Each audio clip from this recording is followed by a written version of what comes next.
Have you been waking up with mysterious aches and pains that came out of nowhere, probably during the pandemic? It may have to do with your stress levels. A study done last year showed that 8 out of 10 people were feeling more stressed out than usual. I know I'm not alone, which in 2020 only makes sense. Dr. Sheetal Dikaria explores the link between pain and stress. She's got a new book, Break the Chronic Pain Cycle. By the way, she is double board certified in anesthesia and pain management, so she knows what she's talking about. Dr. Dikaria, thank you so much for being here. So many of us, you've probably seen an increase in it, right? Patients that are coming to you saying, I don't know why. It can't just be age. What have I done if I hurt myself somehow sitting at home in isolation? Yes, absolutely. There's definitely been an increase in stress that I've seen in my practice. Okay, so what I want to do, folks at home, we're going to give you a little quiz. No stress, no stress. You're by yourself, so nobody can see. We're going to do a quiz, 5 questions, right, Dr. Dikaria? And I want you to hold up a finger for every answer you answer yes to. Does that sound right? Yes. Okay, that's right. Hit us with the first question, Dr. Dikaria. Okay. Do you suffer from headaches, neck pain, back pain, TMJ syndrome, bladder pain, or pelvic pain? The second question is, have you ever been diagnosed with depression or post-traumatic stress disorder? The third question is, think back to your childhood. Did you go through any really severe emotional trauma? Maybe it was a death of a parent or some form of abuse. The fourth one is, think about how you are day to day. Are you someone who feels always stressed out, always worried about something? And then the last question is, think back to when your pain started. What was going on the weeks or months leading up to it? Did you go through a stressful life event? Maybe you moved, maybe you went through a divorce, maybe you lost your job. I know there's a lot of stress right now for a lot of other reasons, but just think back to what was happening in the days to weeks leading up to your pain starting. Okay, Dr. Dikaria, I'm somewhere between a 2 or a 3. Like, I'd say 2.5 for me. So what does that tell you as a clinician? Yep. So 1, yes. And, there may be a tie, but you don't really need to worry as much. When you get to 2, there is probably a link between your chronic stress and pain, but 3 or more yeses, and there's definitely a tie between your stress levels and your chronic pain. And what that means is that you really need to be addressing that underlying stress, because otherwise it's going to be nearly impossible to eliminate your chronic pain completely. Okay, before we get to tips for people, because she does, we're not just going to leave you sitting there in pain, honey. We're going to get to that in a second, but can you help us understand what it is in sort of layman's terms, that pain, that stress, how it can cause pain in our bodies? Absolutely. So, when we think about stress, when we face a stressor, for example, maybe an attack, you go into that fight or flight mode. That elevates cortisol, that's sympathetic nervous system. What it does is tenses up your muscles, shifts blood away from your GI tract to your brain and your muscles, and you can face that attack. But what's supposed to happen is that stressor is supposed to pass, and your body is supposed to return back to a relaxed state. The issues that we see with our health is not just having stress, because stress is a part of life. The problem is when it becomes chronic stress and you're not returning back to that relaxed state. That's when you start seeing depression of immune system. You start seeing chronic low grades of inflammation, and that's tied to a lot of health issues, not just pain, but also heart disease, diabetes. So that's when we really see the health problems, is when your body's ability to regulate out of that state gets impaired. That actually is really revelatory, because I think a lot of times people think it's mind over matter, right? If I just tell myself it's not a big deal, I can just kind of think my way through it. But your body is feeling things your brain might not even be aware of. Right, exactly. And that's a result of all those hormones and chemicals that are being activated during that stress response.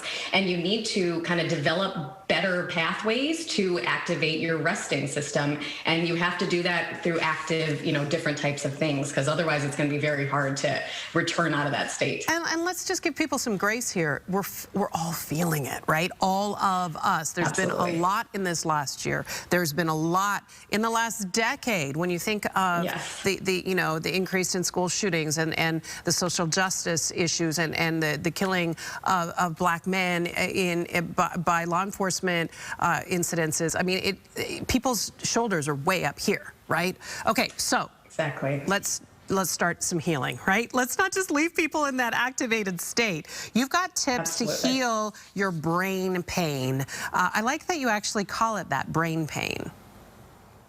Yeah, because that's actually where our pain starts. You know, you think about, in your finger and the pain receptors must be in the finger, but it's actually the brain and the way the brain is processing pain to you. And that's why it's so different from one person to the next. And, there's really easy things you can start to do now from home to help that. And the first one just being service. Now, volunteering has been shown in studies to make you live longer, stress less, and experience less pain. And we just saw the great segment on the LA Food Bank, who I'm sure is looking for volunteers. There's also those virtual volunteer opportunities you mentioned, or even simpler than that, pick up the phone and check on an elderly neighbor. Yes. Even these random acts of kindness can do a lot to just light up those positive emotional centers in your brain. Write letters to seniors in seniors' homes. There's lots of, and you can go online and Google, ways to volunteer virtually. You make a very good point. There's something it does. It stirs a sense of purpose and a sense of I don't know, gratitude. And gratitude is actually the next tip you have, because if we can focus on what we're grateful for, that helps our brain, does it not? It does. Studies have actually shown a 23% decrease in cortisol, that stress hormone, with simply just practicing gratitude. And it's free and it takes less than a minute. You can just wake up in the morning, think of 3 things you're grateful for, maybe the roof over your head, the food on the table, your loved ones that are still with you, and just write them down. Changing your mindset to be more grateful for your day is going to just change the entire outlook of your day. Someone gave me a tip of doing a gratitude journal where you can write 2 or 3 or 5, whatever things down every day that you're grateful for. It's really a great practice. That old ruse of movement and exercise. Get the body moving. We know it. There's a connection. There is, and it's same kind of thing with lighting up those positive emotional pathways. So right now it's really easy. We are indoors, but there's ways to get active without even needing expensive gym equipment. You can just watch a yoga video, start moving, take a walk outside. I really like a 15 or 20 minute walk outside to connect with nature, to just kind of bring yourself back down from that stress level into your resting state. Getting outside and that fresh air and the sun on your face and smelling the earth and the air through a mask, but it really does help. Speaking of smelling and lungs, breathing exercises are super important. Some people may not get to the point of meditation, but you can even just start with breath work, right? Exactly. So how you breathe is actually a reflection of what you're feeling on the inside, believe it or not. So when you're in that stress response, you're taking rapid, shallow breaths, and you may not even realize it. So if you take a moment, pause, and be really mindful about how you're breathing, take a big, deep belly breath. That in itself can be enough to tell your brain to relax and to turn off that stress response. And then another aspect of the inside of us, a diet. You talk about an anti-inflammatory diet. That seems maybe complex to some. Break down what it means. Sure. So really easy concept is that try to eliminate processed and packaged foods and try to eat more fresh fruit and vegetables. It seems easy, but they've actually done studies that have shown people eating even just raw fruit and vegetables are more likely to have less depression, less anxiety, and improve mental health scores. So something as easy as, instead of reaching for the bag of chips at snack time, maybe reach for an apple, put some almond butter on it, just making these little healthy choices. You can actually see a change in as soon as 3 or 4 weeks. Yeah, someone suggested going shopping only the perimeter of the grocery store, and that way you get some of those fresh fruits and vegetables and not the processed food. Dr. DeCaria, I would love to check in with you again because this has been super helpful to folks. I know it has been to me. Maria, were you taking notes? I hope she was, because she was. I had four fingers up. She had 4. Okay. Oh, no. 4 fingers up. We may need to do a session with Dr. DeCaria. Or, by the way, Maria, we want to let people know you can pick up her book, Break the Chronic Pain Cycle. You don't need to live in pain anymore. Thank you so much, Dr. DeCaria. We'll talk with you again soon, I hope. Yes, thank you for having me.